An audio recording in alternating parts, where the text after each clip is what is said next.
Cincinnati is kind of turning into a melting pot of cultures.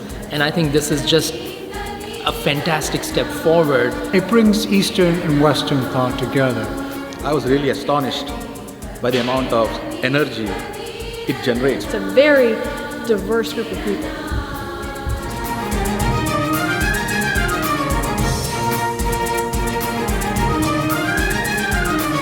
ஆதிமனம் பிடியோடும் களிர்